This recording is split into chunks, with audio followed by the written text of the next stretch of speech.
Hey, it's Steve King with Roadless, the show about Jeeps and everything off-road. Today, working on Scott's LJ. Now, you might recognize this LJ. This is the one that we put flat fenders on a couple of segments ago. Looks great. It's a good-looking LJ. And today, we're going to do something that's purely cosmetic. It's one of the things that I love about Jeeps is that you can continually modify them, change them. You like it one way one year and you want to change it the next year, no problem. That's exactly what we're doing here. Scott, this is a Rubicon, so it had the Rubicon graphic on it originally, and Scott had this graphic made by Bill at BC and Signs, and now he's decided that he wants to do something different. So today we're going to strip these graphics off, this hood graphic as well as this fender graphic. We're going to show you how we design the new graphic and how it's installed, all right here on this Rubicon.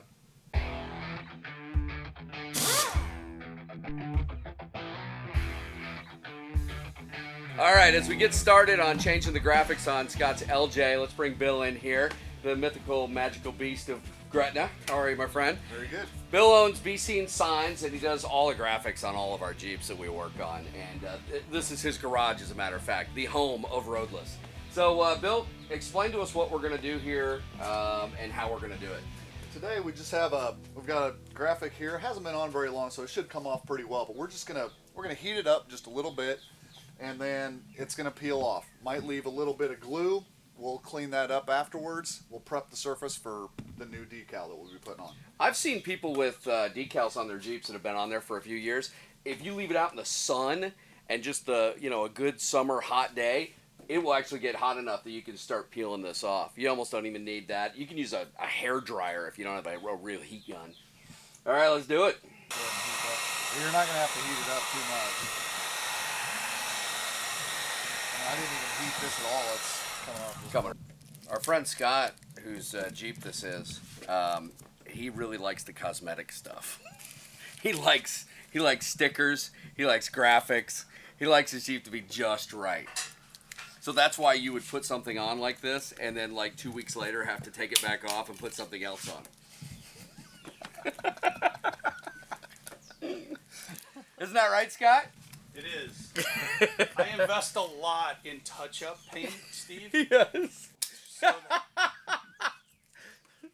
All right, so we removed all the graphics, all the decals on the passenger side. Now we're working on the driver's side. We'll get these pulled off, and then we'll go downstairs into Bill's shop. We'll design the new graphics, cut out all the vinyl, come back up here and install them on Roadless.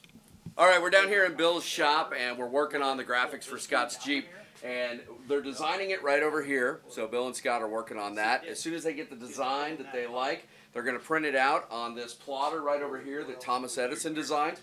It's brand new. No, it's not. It's very old, but it works great. Then we're going to take it, we'll set it all up here, we'll run upstairs, and we'll put it on Scott's Jeep. We'll see how it looks.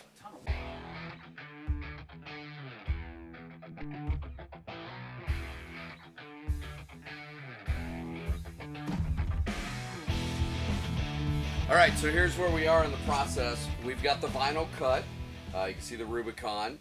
Everything you see here in white is going to be the body color coming through. Everything you see in black will be this gray color that you'll see once we peel this off. Bill's got it positioned exactly where he wants it, and he's ready to apply. Get it going. So I've seen some people, when they put vinyl on, they'll use a liquid underneath it and then squeegee out. Now, why don't you do that? The vinyl is going to adhere best Dry. if you do it dry. Mm-hmm.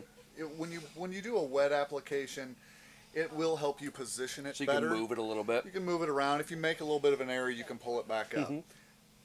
Doing it this way, we've got this taped in a manner that if I squeegee with good pressure, I should be able to take this off and not have any bubbles in it.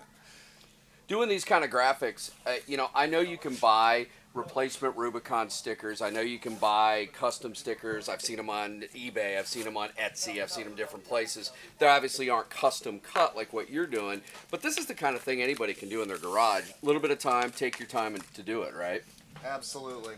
They're very simple to apply. If you take your time and just try not to rush and try not to stick the whole sticker on at once. If you put it all on at once, you're going to be littered with bubbles. Doing it this way, you do it half at a time like I showed you earlier. It's going to be straight, and when you peel your backing off, or when you peel the tape off here, you're going to be very pleased with the results. Oh, that looks great. Look at that. Now, what about care afterwards? Once you have this all done, is there anything you have to do? Anything you have to be careful with? Do you have to wait any amount of time before you can wash it? Anything like that? If we were applying this and it was really cold, you would want it to sit on there for a few days before you ran it through a car wash or something like that. Right now, it's pretty warm. It's about 70 degrees out. Hood's got a little heat in it. We could take this right now, really, and go Wash run it, it through do a car whatever. wash, and it would be fine. So we've wrapped up Scott's Jeep. We've got the new graphics on here. What did it take us? 15, 20, 30 minutes probably? 30 minutes. Not bad. Finish. Not bad. If somebody wants to design their own graphic and then have it custom cut out at a place like your shop, Be Seen Signs, any recommendations? Most generally, when somebody comes to me with an idea like that, they have an idea in mind that they would like to Sketch change. something out so or whatever. Even I've worked off handwritten notes before, and then I can take that. That gives me my starting point. I can take that and then kind of roll with it and end up with a final product. Very cool. It's an easy job. It's something you can do yourself. If you just have the graphics cut, you can take them home, do it yourself, or have somebody that really knows what they're doing like Bill do it. If you're in the Omaha-Gretna area, Be Seen Signs, a great place to do it. If you're not, find a local sign shop. They'll cut the graphics for you. Some of them will install them, and some will just hand them to you. You take them home and do it yourself. It's a great way to customize your Jeep so it stands out in comparison to everybody else's. So we stripped this off. Well, Bill stripped 99.9% of this off. And the next step is alcohol. And normally our alcohol of choice is Fireball. But I believe we're using rubbing alcohol in this, right? That's exactly what we're going to use. But you could probably do Fireball if you wanted to. We could. All right. And then we'd have to touch it up with alcohol. Exactly. You giving us a countdown? Are you going back? I was also, yeah. I was trying to stay out of your way. Yeah. You build a model back there with model paint? What are you doing? I knocked my touch-up paint over. Oh, you did? Yeah. If somebody wants to design their own design, do you have any recommendations for doing that? I would start out with just the idea. Hang on, let's go over that. 3, 4, 2.